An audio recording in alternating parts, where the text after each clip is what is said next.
আজিৰ এই আমাৰ যি টায়াৰ 3 মক ড্ৰিল মৰাণ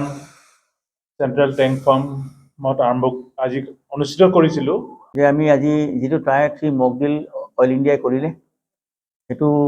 কৃতকাৰ্যৰে আমি সমাপ্ত কৰিলোঁ। ইয়াতে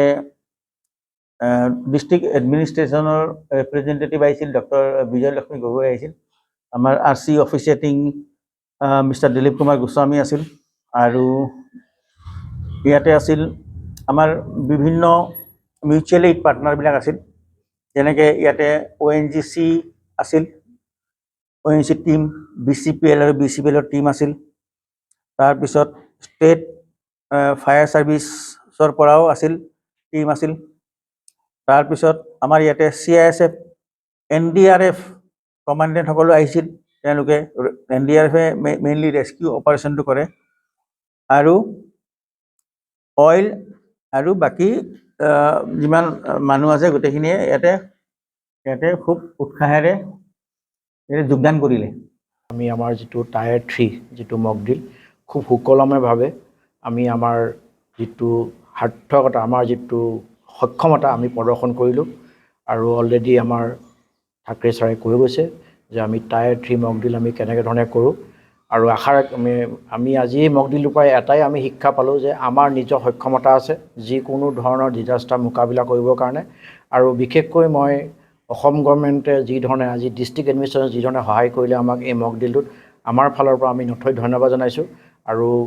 যি ধৰণে আমি এটা সুক্ষমতা সুশৃংখলভাৱে আমি শেষ কৰিব পাৰিলোঁ, তাৰ কাৰণে মই যিমানখিনি আমাৰ পাৰ্টনাৰ, আমাক ছাৰে অলৰেডি কৈছে যে BCPL আহিলে, আমাৰ লগত ONGC আছে,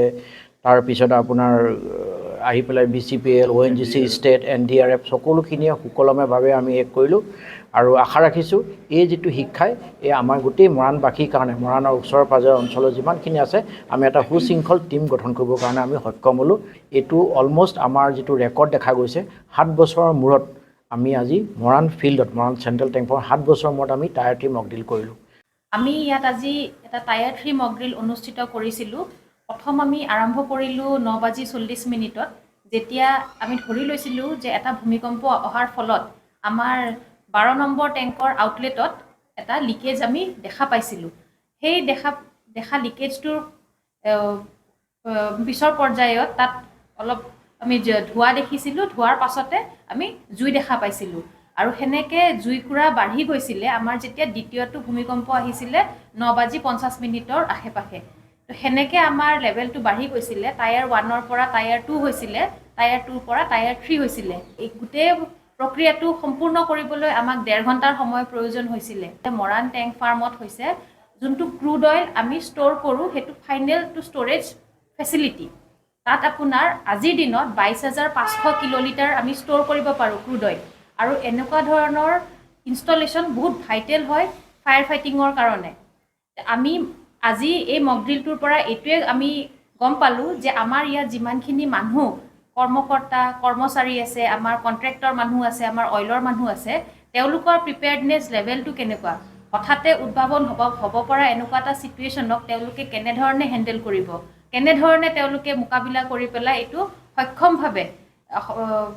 নুমাব পাৰিব, জুই হওক বা যেনেকুৱা ধৰণে ছিটুৱেশ্যন নহওক কণ্ট্ৰল কৰিব পাৰিব, সেই প্ৰিপেয়াৰ্ডনেছটো আমি আজি এবাৰ আকৌ ৰিপিট কৰি চালোঁ। এইটো লেভেলত আপোনালোকক আজি জনাবলগীয়া হৈছে, কাৰণ এইটো আমাৰ টায়াৰ 3 লেভেল। এনেই আমি অইন দিনত প্ৰত্যেক মাহত এবাৰ বা দুবাৰ মক ড্ৰিল আমি কৰিয়ে থাকোঁ, আমাৰ টায়াৰ 2 লেভেল হৈয়ে থাকে, যোনটোত নেকি আমাৰ নিজৰ মানুহৰ প্ৰিপেয়াৰ্ডনেছটো আমি সদায় চিন্তা কৰি পেলাই সদায় আমি